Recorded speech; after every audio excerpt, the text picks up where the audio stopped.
Exercise 6.1, first question. In triangle PQR, D is the midpoint of QR. PM is dash, PD is dash, is QM equal to MR. तो यहाँ पर ये figure है. इस figure में आप देख सकते हो कि PQR एक ट्रायंगल है और D जो है मिड पॉइंट है. ये जो पॉइंट D है ये मिड पॉइंट है किसका? QR का. अब D मिड पॉइंट है, मिड पॉइंट से ऑपोजिट वर्टेक्स तक लाइन जॉइन की गई है, ये PD है. और P से लेके और एक पॉइंट है यहाँ पर M, यहाँ पर भी एक लाइन जॉइन की गई है यानी ड्रॉ की गई है. तो सबसे पहला क्वेश्चन है कि PM क्या है? क्या PM एक मीडियन है या PM एक एल्टीट्यूड या हाइट है? तो सबसे पहली चीज़ हमको रिकॉल करना पड़ेगा कि मीडियन जो होता है वो मिड पॉइंट से पास होता है, यानी मिड पॉइंट और वर्टेक्स को कनेक्ट करता है. यहाँ पर PM मिड पॉइंट को कनेक्ट नहीं कर रहा क्योंकि मिड पॉइंट तो D है, लेकिन PM जो है 90 डिग्री का एंगल बना रहा है QR से. तो ये 90 डिग्री का एंगल बना रहा है QR से, इस वजह से PM जो है इस पर्टिकुलर ट्रायंगल PQR का एल्टीट्यूड होगा. तो यहाँ पर हम लिख देंगे altitude. Now PD is dash. अब बात करेंगे PD की. तो क्वेश्चन में क्लियरली मेंशन्ड है कि D जो है मिड पॉइंट है QR का. तो मिड पॉइंट से वर्टेक्स जब कनेक्ट होता है लाइन से या लाइन सेगमेंट से, उसको हम मीडियन कहते हैं. तो PD क्या हो गया? मीडियन हो गया. लास्ट वन है QM is equals to MR. Is QM equals to MR. क्या ये पूछ रहा है कि क्या QM इक्वल है MR से? क्या ये दोनों का लेंथ इक्वल है? बिल्कुल नहीं है. देखने से ही समझ में आ रहा, बिकॉज यहाँ पर M जो है मिड पॉइंट नहीं है, इसी वजह से इसका आंसर होगा no. Now second one, draw rough sketches for the following. In triangle ABC BE is median. तो रफ स्केच का मतलब है कि हमको यहाँ पे कोई मेजरमेंट की कंडीशन नहीं है. जैसा फॉर एग्जांपल 3 साइड्स में तीनों के sides 6 centimetre, 4 centimetre, 5 centimetre etcetera, ऐसे कोई वैल्यूज़ नहीं यूज़ करने होंगे, बस वो ट्रायंगल दिखना चाहिए. रफ़ का मतलब वो है. रफ़ इज रफ़ में आप ऐसे नहीं करोगे कि हाथ से ही उतार दो विदाउट यूजिंग द स्केल, तो वो रॉन्ग हो जाएगा. रफ़ का मतलब है मेजरमेंट्स की कोई कंडीशन नहीं है, कोई किसी भी साइड का लेंथ कितना भी आप ले सकते हो. So let's start. तो यहाँ पर हमको एक ट्रायंगल ड्रॉ करना है. सबसे पहले एक ट्रायंगल ड्रॉ कर लीजिए.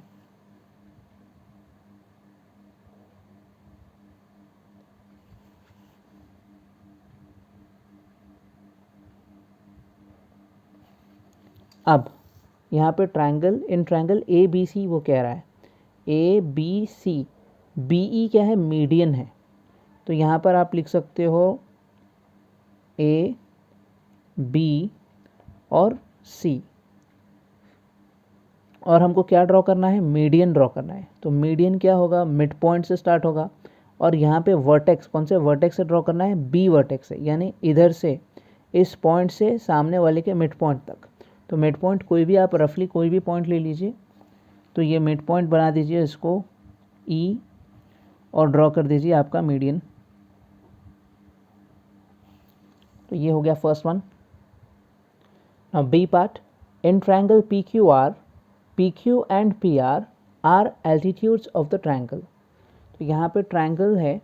ट्रायंगल में ऑब्जर्व कीजिए कि वो ये बोल रहा है क्वेश्चन में कि PQ and PR are altitudes, यानी PQ और PR दोनों एल्टीट्यूड्स हैं ट्रायंगल के. एल्टीट्यूड्स का मतलब क्या होगा? वो हाइट्स हैं. तो एल्टीट्यूड हमेशा 90 डिग्री का एंगल बनाती है. किससे? बेस के साथ.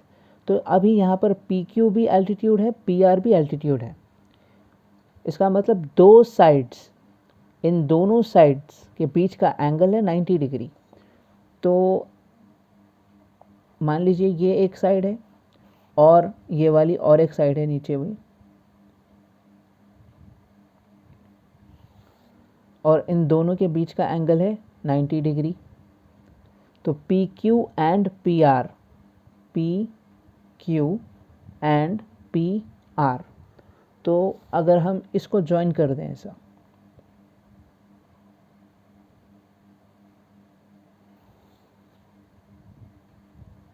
तो ये एक ट्रायंगल बन गया। ऑब्जर्व करिए कि यहाँ इस वर्टेक्स से इस साइड तक जो लाइन हमने ड्रॉ की पी आर वो 90 डिग्री बना रही है, यानी ये एल्टीट्यूड है। और इस वर्टेक्स से इस पर्टिकुलर लाइन साइड के पास यानी क्यू वर्टेक्स से पी आर तक जो लाइन सेगमेंट है यहाँ पर वो भी 90 डिग्री बना रही है। तो ये दोनों क्या होंगे, एल्टीट्यूड्स होंगे। यानी सिमिलरली बेसिकली क्या होता है, ये जो वाला है ये पी आर, इसको हम एल्टीट्यूड कहते हैं, और जो जिससे वो 90 डिग्री बनाता है उस पूरी लाइन सेगमेंट को, उस पूरे साइड को हम बेस कहते हैं। अगर हम इस ट्रायंगल को इस तरीके से देखें तो बेस ये दिखेगा हमको, और अगर फिर मैं बुक को वापस अगर रोटेट कर दूं इस तरीके से तो बेस ये हो जाएगा। इसी वजह से यहाँ पर दो साइड्स एक दूसरे से 90 डिग्री बनाने की कंडीशन दी गई है।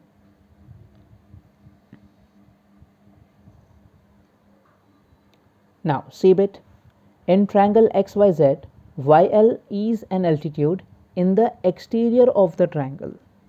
तो यहाँ पर एक ट्रायंगल है XYZ और YL उसका एल्टीट्यूड है, लेकिन ये एल्टीट्यूड कहाँ पर है, एक्सटीरियर रीजन में है, यानी ट्रायंगल के बाहर है।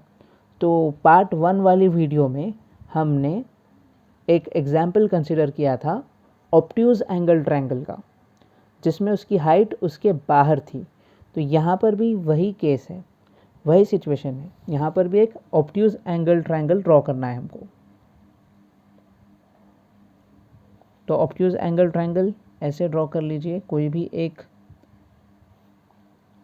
साइड को या कोई भी एक एंगल को मोर देन 90 डिग्री के जैसा कंसिडर करें। ये होता है ऑब्ट्यूज एंगल ट्रायंगल। ये वाला जो पार्ट है, ये जो एंगल है, ये मोर देन 90 होता है।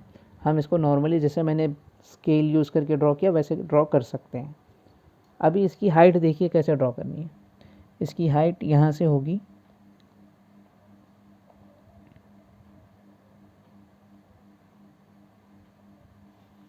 और इसका ये जो बेस है इसको हम एक्सटेंड करते हैं ऐसे डॉटेड लाइन से। तो ये उसकी हाइट हो गई। क्वेश्चन में क्या है, Y L is the altitude. तो ऊपर जो है वाई है और ये नीचे वाला जो है एल है। अब बचा एक्स और जेड, इसको आप कहीं भी लिख सकते हो, यानी ये एक वर्टेक्स एक्स है और ये एक वर्टेक्स जेड है।